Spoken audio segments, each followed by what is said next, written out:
Hello, comment ça va today? Aujourd'hui, on change un peu d'ambiance. Oui, fini pour une fois les épisodes hyper introspectifs, le retour sur soi, les grandes remises en question existentielles. Non, aujourd'hui, on est là pour quelque chose de beaucoup plus léger et de peut-être beaucoup plus fun. Parce que dans cet épisode, ce n'est pas de moi qu'on va parler. Non. Aujourd'hui, c'est vous les stars, vous, vos histoires et surtout vos pires anecdotes. Je vous ai demandé il y a 2 semaines, oui pour une fois je me suis organisée, de m'envoyer sur Instagram vos récits les plus drôles, les plus gênants, les plus révoltants ou même les plus mensongers afin que je les raconte ici. Bien sûr, je respecterai l'anonymat de chacun pour les personnes qui m'auront demandé. L'épisode sera peut-être plus court que d'habitude, mais ça va me faire du bien personnellement parce que j'avoue qu'en ce moment, avec le montage et tout, ça fait pas mal de trucs à faire. Du coup, un petit épisode un peu plus léger, ça me va très très bien. Alors, ni une ni deux, on se met à l'aise, on respire et on plonge ensemble dans vos pires anecdotes de stage. Et franchement, j'espère que vous ne m'avez pas déçu. C'est parti!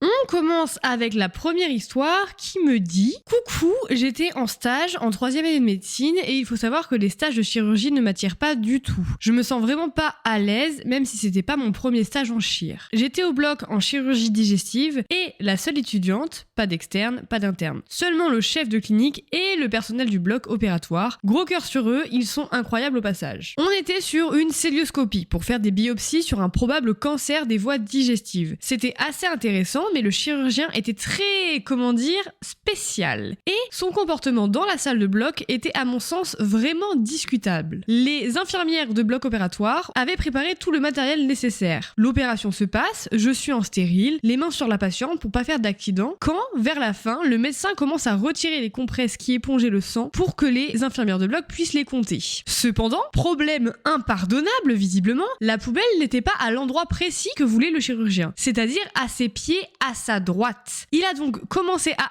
hurler dans le bloc, comme quoi c'était inadmissible, et a lancé son porte-aiguille et ses compresses partout dans le bloc, et c'était aux infirmières de bloc de tout ramasser. Il disait des trucs du style « Mais comment vous voulez qu'on opère les gens dans les meilleures conditions si rien n'est à sa place ?» ou « Plus possible de trouver du personnel compétent de nos jours ». Un peu colérique, le loulou. Et moi, petite 3e année, je sursautais à chaque fois qu'il criait, et je croisais le regard apeuré et dépité du personnel. Je me répétais en boucle « Ne dis rien de travers, par pitié, ne dis rien de travers ». Ouais, non mais, quel enfer. Sinon, tu vas y passer toi aussi.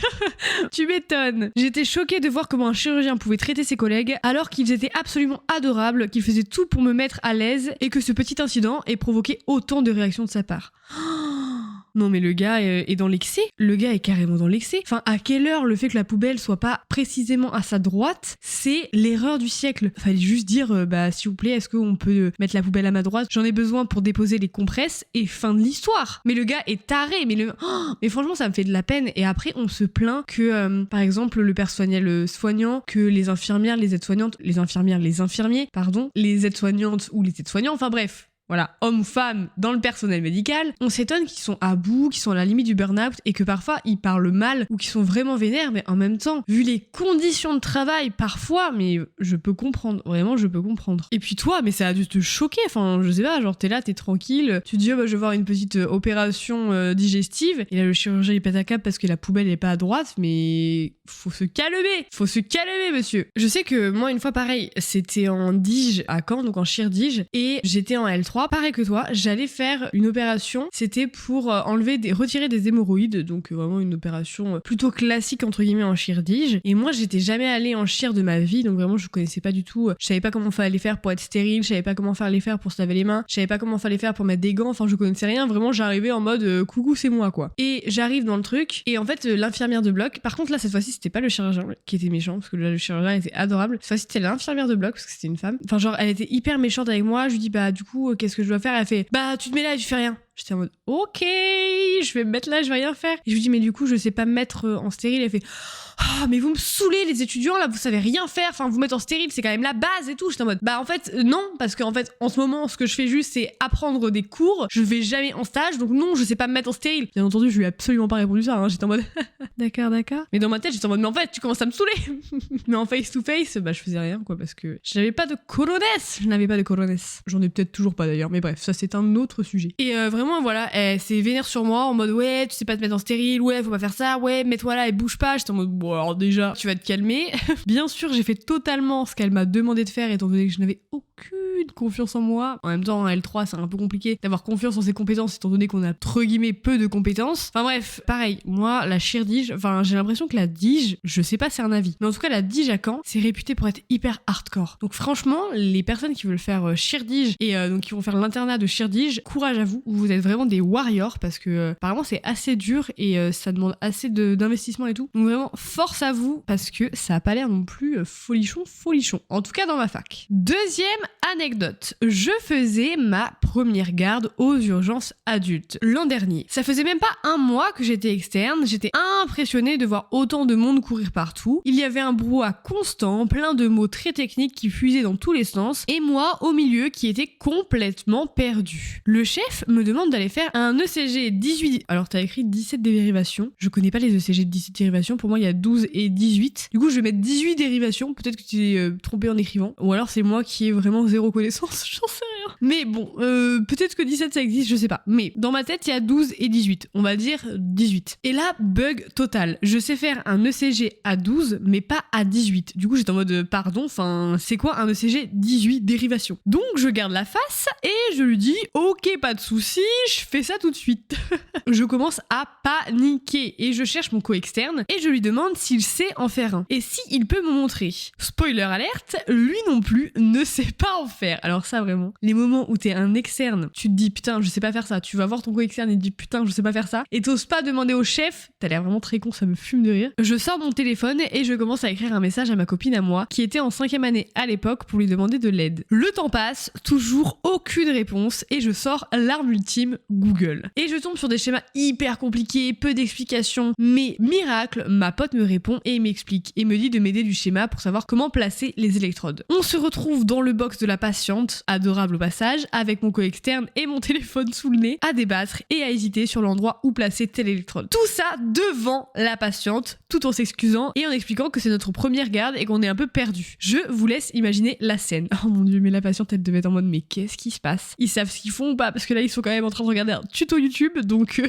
ça devait vraiment être lunaire comme moment. Heureusement elle a été trop mimi et on a réussi au bout de 20 minutes à s'en sortir et à imprimer ses fichus tracés de CG. Et j'ai pu enchaîner la dizaine d'autres CG à 17 dérivations toute la nuit sans problème. Mais j'ai l'impression que dans votre fac vous dites 17 dérivations. Ça me surprend parce que moi, nous on dit toujours 18. Putain mais ça se trouve on n'a pas les mêmes, la même DA dans chaque fac, ça me fume de rire. Morale, n'hésitez pas à demander de l'aide ou à dire que vous ne savez pas, c'est complètement ok. Bon courage à tous. Déjà à la fin du message, trop mims, mais ouais non mais pareil, la première fois que j'ai dû faire un ECG 18 dérivations, j'étais en mode comment ça, un ECG 18 dérivations, enfin vraiment je savais pas faire. Heureusement ma co-externe à ce moment-là, elle était en 6e année donc vraiment elle était en mode mais hyper simple, t'inquiète je te montre et tout. Mais la première fois, mais je savais pas faire. C'est comme la première fois qu'on me demande de faire un bladder. Est-ce que vous savez ce que c'est un bladder? Peut-être pas, peut-être que oui, peut-être que non. Et ben moi je savais pas. On me dit Yona va faire un bladder. J'étais en mode mais qu'est-ce que tu veux que je fasse avec un bladder? Pour moi un bladder c'était enfin je sais pas si vous connaissez mais vous savez les trucs MP4 là, les petits trucs MP4 qu'on avait avant pour écouter de la musique. Ça servait juste à écouter de la musique. Pour moi c'est ça un bladder. J'étais en mode mais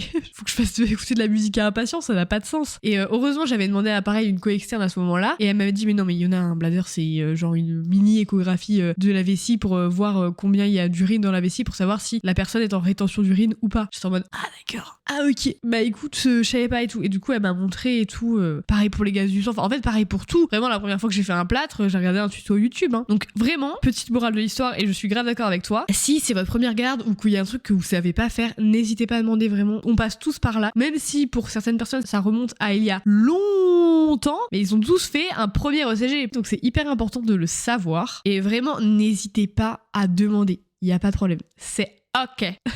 Autre petit message, j'ai demandé à un patient avec une trachéo de respirer bien fort par la bouche. Et vraiment, ce message me fait extrêmement rire. Alors, je suis désolée pour le patient qui a la trachéo. Voilà, excusez-moi monsieur. Vraiment, non mais je suis un peu sadique je crois des fois. Mais ça me fait rire les trucs comme ça. J'ai un peu un humour pas tip top on va dire. Mais ça me fait rire. Par contre, le moment de gêne ultime. Mais la personne elle a dû te regarder en mode mais enfin je sais pas tu me regardes ou pas? Oh, mon dieu quel enfer. Je sais pas, est-ce que tu connais la chanson? Je vais chanter très mal attention mais la chanson c'est je suis un bourbier, bourbier, bourbier, bourbier. Pardon pour vos oreilles, c'est une chanson de VG Dream. Je sais pas si vous connaissez, mais par contre, là, fallait mettre cette chanson-là.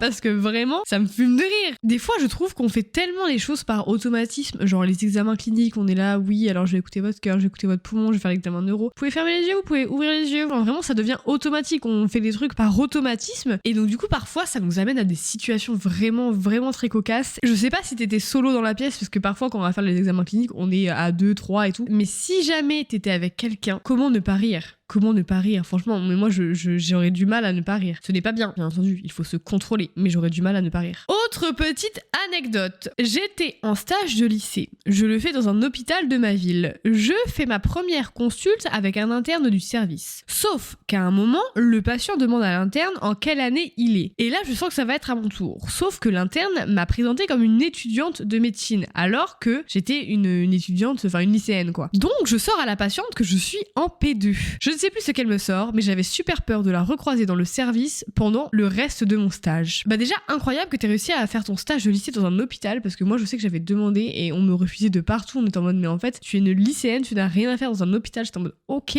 la team. Du coup j'ai fait un stage chez une kiné, alors la kiné était très sympa, mais je suis désolée, je me faisais chier. Les gens se font masser, les gens font un peu d'exercice, font un peu de sport, machin, un petit peu d'électrostimulation je crois, ou je sais plus ce qu'ils font, enfin bref, très cool hein, mais personnellement à regarder, genre être assis et regarder les gens faire des exercices ou être assis et regarder les gens se faire masser, c'est très très long. La journée est très très longue, mais on s'en fout, c'était pas ça du tout la problématique. Donc déjà trop cool que t'aies réussi à faire ton stage de lycée en hôpital. Mais par contre, j'avoue que l'interne, je trouve que c'est un peu de son erreur qu'il aurait pas dû te présenter comme une étudiante en médecine. Cependant, je pense qu'il a fait ça parce que par rapport au secret médical, normalement, si t'es pas étudiante en médecine ou quelqu'un qui voilà étudie ça et qui a besoin d'être dans la consultation, normalement, je pense que tu n'as pas le droit d'être dans la consultation, étant donné que la consultation c'est quand même quelque chose entre guillemets de confidentiel. Donc je pense que c'est pour ça qu'il t'a présenté en tant que personne étant étudiante en médecine, étant donné que sinon peut-être que t'aurais pas eu le droit d'assister à la consultation. En fait, t'as peut-être bien fait de mentir à ce moment-là et de dire à la patiente que t'étais en deuxième année de médecine,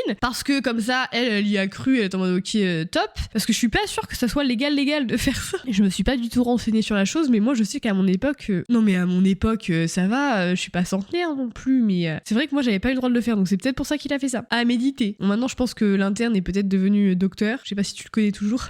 Tu peux peut-être lui poser la question en mode mais est-ce que t'as fait ça par rapport à ça? Moi je pense que tu ne le connais pas. En tout cas je comprends parfaitement ton malaise. Dernière petite anecdote et elle est plutôt mignonne celle-là. J'étais aux urgences et je venais de voir un patient qui me semblait un petit peu violent et peut-être avec quelques problèmes psychiatriques. Il venait parce qu'il s'était cassé les doigts après avoir tapé dans les portes et avoir fait transpercer la porte en tapant dedans. Et sa famille disait que c'était assez récurrent, qu'il avait souvent des accès de colère, qu'il tapait souvent dans les portes, que par exemple si le matin il dormait et que quelqu'un le réveillait, il se mettait à s'énerver, il avait vraiment des gros accès de colère et ses parents ne comprenaient pas pourquoi, donc il venait aux urgences pour soigner sa main et en soignant sa main et en discutant avec lui, je me suis rendu compte qu'il avait un comportement assez impulsif. Je vais donc devant le bureau, j'écris mon examen clinique et il y a un psychiatre qui rentre, c'était le psychiatre des urgences, et j'en profite pour lui dire que j'ai un patient qui est assez agressif avec ses parents, qui a souvent un comportement inadapté et je lui demande s'il veut bien aller le voir, sachant que le patient est totalement d'accord et qu'il m'a donné son accord pour qu'un psychiatre aille le voir. Je dis un peu ce que j'en ai pensé au psychiatre, je lui dis qu'il est dans telle box, le psychiatre me dit pas de soucis, j'y vais maintenant, il va voir le patient et il revient une demi-heure plus tard dans la salle des internes. Sauf qu'à ce moment-là, j'étais pas là, j'étais partie voir un autre patient. Et il demande aux internes où est passé l'interne pour qu'il puisse lui dire ce qu'il pense de ce patient. Sauf que là, les internes se regardent et disent on est tous là, il y a pas d'autre interne. Je pense que la personne dont tu parles, c'est une externe et elle est partie voir un patient. Et il dit aux internes ah ok, bah je croyais que c'était une interne, elle m'avait super bien transmis le patient, donc du coup je transmets à toi et il transmet l'information aux réels internes. Quand je reviens juste après de mon examen clinique, les internes me disent que le psychiatre m'a confondu avec une interne et là franchement j'ai trop slay. J'étais trop contente parce que on m'a confondu avec une interne et ça m'a grave reboosté. Oh franchement je suis grave d'accord avec toi. Si on me confond avec un interne et qu'on me dit oui, je crois que c'est une interne et tout, mais je slay en fait, je suis en mode mais ouais en fait, je suis grave une interne, pas du tout. Mais non mais je suis grave d'accord, j'aurais trop slay. Non mais vraiment, cette petite anecdote pour finir le podcast, elle est parfaite, elle est mignonne, on slay, le psychiatre il est grave cool parce qu'il aurait pu dire, il aurait pu rien dire tu vois, donc c'est grave cool qu'ils disent que t'as bien transmis et tout, enfin je sais pas, genre je trouve ça grave bien. Les internes qui font pas leur truc dans leur coin et qui te le transmettent juste après, c'est trop cool aussi, ça montre voilà une petite cohésion, une petite entente, donc non c'est grave cool, j'adore cette anecdote. Et voilà, c'est déjà la fin de cet épisode et j'aimerais vous dire merci pour vos messages, vos confidences, vos histoires, vos fous rires et parfois vos traumatismes de stage qui sont beaucoup moins drôles. Courage à nous tous, vraiment. J'adore ces épisodes un peu plus chill où on partage, on rigole et surtout où on se rend compte qu'on vit tous un peu les mêmes galères. Je crois qu'on est tous ensemble dans ce joyeux chaos et ça rassure un peu. Enfin, j'ai l'impression. Promis, je continuerai à vous demander vos anecdotes, vos expériences, vos petites catastrophes du quotidien parce que clairement, vous êtes une source inépuisable de pépites. Je repense bien fort à l'externe qui a demandé aux patients qui avaient une trachéo s'il pouvait respirer bien fort par la bouche.